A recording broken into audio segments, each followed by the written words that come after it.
ඉතාලියේ ජීවත් වන බොහෝ පිරිසකට තමන්ගේම වාහනයක් හිමි වුණත් එහෙම තමන්ටම කියලා වාහනයකට අයිතිවාසිකම් කියන්න ලැබෙන එක තවත් බොහෝ දෙනෙක්ගේ හීනයක් වෙලා තියෙනවා. ඊට අමතරව ඉතාලියේ අඩු ආදායම්ලාභී පවුල්වලට ඇතිවෙන ගැටලුවක් තමයි බෝල්ලෝ අවුතෝ ලෙස හැඳින්වෙන වාහන බද්ද ගෙවන එක. ඉතින් මේ හේතු නිසාම ඉතාලියේ ආරංචි මාර්ග හරහා දැනගන්න ලැබෙන්නේ 2026 ජනවාරි 1 වෙනිදා ඉඳලා අඩු ආදායම්ලාභී පුද්ගලයින්ටත් ඒ වගේම ඉලෙක්ට්‍රික් හෝ හයිබ්‍රිඩ් වැනි පරිසර හිතකාමී වාහන ඇති පුද්ගලයින්ටත් විශාල බදු ගෙවීම් සහනයක් ලබා දෙන බවටයි. මේ වීඩියෝවෙන් ඔබට අරගෙන ආවේ ඒ පිළිබඳ අලුත්ම තොරතුරුයි.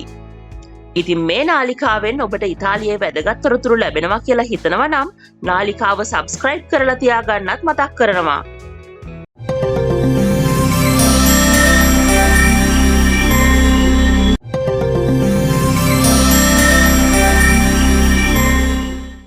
ඉතාලියේ ජීවත් වන වාහන හිමියන්ට ලැබෙන මේ අලුත් සහනයට සුදුසුකම් කියන්නන් කාණ්ඩ දෙකකට වෙන් වෙනවා.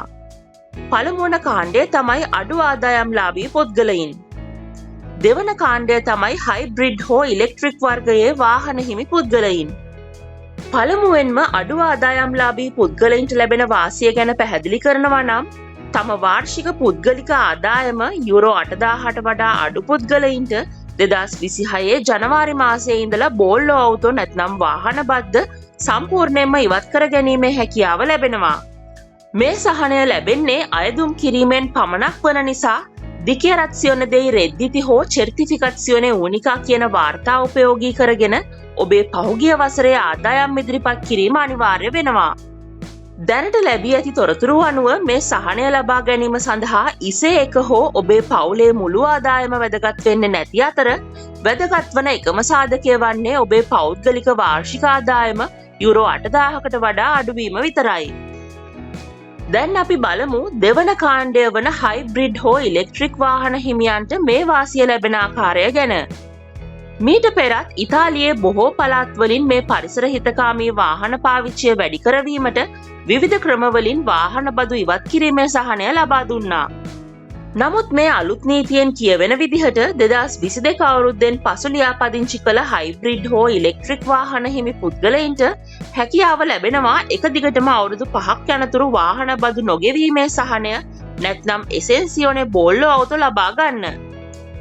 මෙය ඉතාලිය පුරාම ක්‍රියාත්මක වීමට නියමිත නීතියක් වුණත් වාහන බදු ගෙවීමේ ක්‍රියාවලිය සිදුවෙන්නේ පළාත් මට්ටමින් නිසා 2026 ආරම්භයේදී තම පළාතේ මේ සම්බන්ධ නීතිය ක්‍රියාත්මක වෙන ආකාරය ගැන සොයා බලන්න කියලත් ඔබට මතක් කරනවා. දැනට ලැබී ඇති තොරතුරු අනුව මේ දෙවන කාණ්ඩය සඳහා ලැබෙන සහනය ලබා ගැනීමට අවශ්‍ය වන මූලික සුදුසුකම් දෙක තමයි ඔබට අයිති මෝටර් රථය හයිබ්‍රිඩ් හෝ ඉලෙක්ට්‍රික් වර්ගයේ එකක් වීමත් එය 2022න් පසු ලියාපදිංචි කර ඇති මෝටර් රථයක් වීමත්. හරි. මේ අලුත් නීතියට අමතරව මීට කලින් සිටම පැවතුණු ආබාධිත පුද්ගලයින්ට හෝ ඔවුන්ගේ පවුලේ සමාජිකයන්ගේ මෝටර් රථ සඳහා ලැබුණු සහන ඒ ආකාරයටම තවදුරටත් ක්‍රියාත්මක වන බවත් ඉතාලි රජය දැනුම් දෙනවා. ඊට අමතරව කිලෝවෝට් 185කට වඩා වැඩි බලශක්තියක් වැය වෙන මෝටර් රථ සඳහා කෙරූ සුපර් බෝල්ලෝ නමින් හැඳින්වෙන ඉහළ බදු අය කිරීමත් තවදුරටත් ක්‍රියාත්මක වීමට නියමිතයි.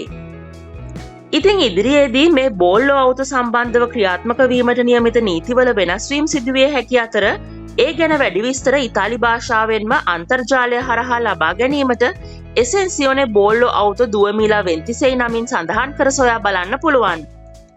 සිංහල භාෂාවෙන් මේ පිළිබඳ අලුත්ම තොරතුරු ලබා ගැනීමට අපි නොදන්න ඉතාලිය නාලිකාව සමග රැඳී සිටින්න කියලත් මතක් කරනවා.